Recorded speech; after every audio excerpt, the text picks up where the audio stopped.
अच्युतं केशवं रामनारायणं कृष्णदामोदरं वासुदेवं हरिं श्रीधरं माधवं गोपिकावल्लभं श्रीजानकीनायकं श्रीरामचन्द्रं भजे। नमो ब्रह्मन् देवाय गो ब्राह्मणहिताय जगद्धिताय कृष्णाय गोविंदाय नमो नमः। बंधुओं, आज अधिक मास की कथा का 21वां दिवस है और 21वें अध्याय में भगवान राधा कृष्ण की पूजा का विधान बताया है। वही पंचोपचार से षोडोपचार जैसा भी आप कर सके। हम आपको एक सरल भाव में बता रहे हैं कि सबसे पहले पवित्र हो जाएं। जब आसन पर बैठ करके जल छिड़कें अपने ऊपर। ओम आ पवित्रो वा सर्वांग वस्त्रोद्वाय समेत पुंडी आपको सर्वावाय अवंतरा शुचि। हे प्रभु, हमारे अंतर को, हमारा अंतर और बाह है दोनों को आपका नाम जो है हम स्मरण कर रहे हैं उससे पवित्र हो जाता है। पवित्र हो जाए, पवित्रीकरण कर लें। उसके बाद में अपन तिलक लगा लें। वो आपको बताया पिछले अध्याय में कि लाल चंदन, सफ़ेद चंदन, पीला चंदन, जो भी आपको सुलभ वो चंदन लगाइए भगवान को। और उसके बाद में उनका ध्यान कीजिए। अब ध्यान में यहाँ पर बताया है कि भगवान का ध्यान करें। तो देखिए, एक संक्षेप में ध्यान की आप बता देता हूँ मैं आपको। इसमें बताया है कि भगवान को प्रतिष्ठा करके पुरुषोत्तम का ध्यान करें। उनका श्रीवत्स से चिन्हित हृदय वाले, शांति नील कमल के समान कांति वाले, त्रिभंग मनोहर आकृति वाले ऐसे श्री राधिका सहित पुरुषोत्तम भगवान को बार बार नमस्कार है। इस प्रकार से भगवान का ध्यान करके और अक्षत पुष्प भगवान के सामने अर्पित कर दें। तो वैसे तो नियम भैया, भगवान का जब किसी भी देवता की पूजन करते हैं तो गणेश जी के स्मरण कर लिया करें। गणेश जी का स्मरण करके कलश पे थोड़ा पूजन कर दें, चंदन चावल छिड़क दें और साथ में थोड़ा कलश को गणेश की पूजन करते हैं, वो कलश की करते हैं। और उसके बाद में भगवान का ऐसा ध्यान करते हुए राधिका श्री कृष्ण भगवान जो भी आपको मंत्र हो, जैसे यही प्रश्न, ये मंत्र जो बोल रहा हूँ मैं आपको, नमो ब्रह्मन् देवाय गो ब्राह्मणहिताय जगद्धिताय कृष्णाय जगद्धिताय कृष्णाय गोविंदाय नमो नमः। और जो भी आपको मंत्र भगवान श्री कृष्ण का याद हो वो बोल करके वैसे ही हाथ जोड़ करके भगवान को पुरुषोत्तम राधा कृष्ण का चित्र रख लीजिए सामने से, या सालिग्राम रख लीजिए। और देखो, पूजन का विधान बताया है। इस प्रकार से आप पुरुषोत्तम मास में नित्य प्रति भगवान का पूजन करेंगे तो भगवान आप पर बड़ी कृपा करेंगे।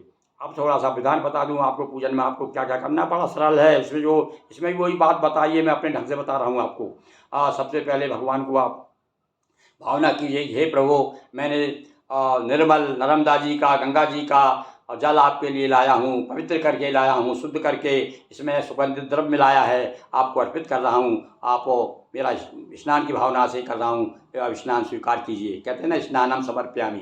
और स्नान कराइए भगवान को। उसके बाद में दूध, दही, घी, शहद, शक्कर, एक पंचामृत बना लीजिए थोड़ा सा। वो भी आपको ना मिले तो केवल दूध में थोड़ी शक्कर या मिश्री मिला लीजिए, तो वो भी पंचामृत का काम करेगी। और भगवान को जो है पयो दधि घृतम मधुचा शर्करायतम पंचामृतम मया नीतम पंचामृत समर्पयामि। आपके लिए पंचामृत लाया हूँ प्रभु। आप हिंदी में बोल दीजिए, पंचामृत लाया हूँ, आप स्वीकार कीजिए।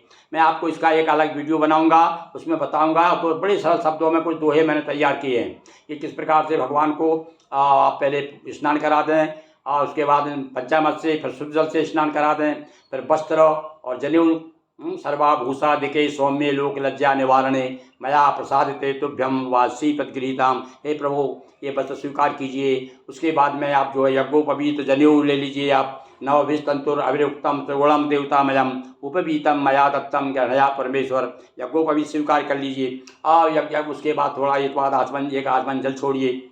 और उसके बाद भगवान को तिलक लगाइए। श्रीखंडम चंदनम दिव्यम गंध्याडम सुमनोहरम विलेपनम सुरश्रेष्ठो चंदनम प्रतिगृहीताम चंदनम समर्पयामि। चंदन लगा दीजिए भगवान को। फिर अक्षत छोड़िए। अक्षताचा सुरश्रेष्ठा कुंकुमाक्ता सुरोक्ता मया निवेदिता भक्ता। वैसे कहा गया है कि विष्णु भगवान को चावल नहीं छोड़े जाते हैं, केवल तिल, सफ़ेद तिल चढ़ाए जाते हैं। अब ये तो ठीक है, पर जब सामान्यतः हम चावल चढ़ाते हैं, चावल चढ़ा दिए। उसके बाद भगवान को वस्त्र पहना दिए। पहले संध्यान हो गया। उसके बाद फूल चढ़ाइए आप, हैं, माल्यादीनी सुगंधिनी माल्यादीनी। भाई प्रभु, अनेक वृक्षों के सुंदर सुंदर सुगंधित वृक्षों के फूल ला करके, हे प्रभु, हम आपको अर्पित कर रहे हैं, स्वीकार कीजिए। आप ऐसा हिंदी में बोल दीजिए, हैं। और उसके बाद में दुआ ले लीजिए, शिवाय सर्वदेवा नाम दूरवे त्वम प्रीता यथा क्षीर सागर संभूते वंश व्रत करी भव। बहुत से सब मंत्र है, दूबा चढ़ा दीजिए, बीपत्ती चढ़ा दीजिए और उसके बाद में भगवान को धूप दीप दिखाइए। और चंद्रमा मनसो जाता चक्षु सूर्यो अजाता, हे प्रभु संसार का तिमिर हरने वाला ये दीप है, ये आपके सामने सम्मुख को प्रस्तुत कर रहा हूँ, ये जैसा ही मेरे जीवन में भी उजाला आए, इस प्रकार से प्रार्थना करके भगवान को दीपक दिखाइए। हाथ धो करके भोग लगा दीजिए भगवान को, जो भी आपके पास में जो भी उपलब्ध है। खीर यदि बना सकें विशेष अवसर पे तो भगवान को खीर का भोग लगाइए, खीर पूरी का भोग लगाइए। इस प्रकार से सुंदर, या तो सबसे सरल तो है, आप अपनी क्या करते कुछ नहीं तो वही शक्कर है, मिश्री है, जो भी भगवान के सामने रख करके और हाथ जोड़ करके हैं, शर्करा घृत संयुक्तम मधुरम स्वाद स उत्तमम उपहार समायुक्तम नैवेद्यम प्रतिगृहीताम। नैवेद्य चढ़ा दिया भगवान को और आचमन करा दो, आचमनीयम जलम समर्प्यामी, आरती कर दीजिए फिर भगवान की, जो भी आपको राधा कृष्ण की जो भी आरती हो। इस प्रकार से बताया भैया कि भगवान का जो है षोडश पंचोपचार से 16 प्रकार से, और जिस प्रकार से भी आप अपने घर में करते हैं सहज भाव से हैं, शब्दों को बताया है इसमें। बाद में प्रार्थना करिए कि क्रियाहीनम भक्तिहीनम जनार्दना यथ पूजतम मया देव परिपूर्ण तदतु में। भगवान मेरी पूजा को स्वीकार करें, मेरी पूजन जो है पूर्ण हो। और इस प्रकार से और कोई भी कमी रह गई हो हैं तो वो भी प्रार्थना करें उसके लिए कि आप मुझे क्षमा करें। इस प्रकार से तो इस 121वें अध्याय में ये भगवान के पूजन का सरल विधि हमने बताई।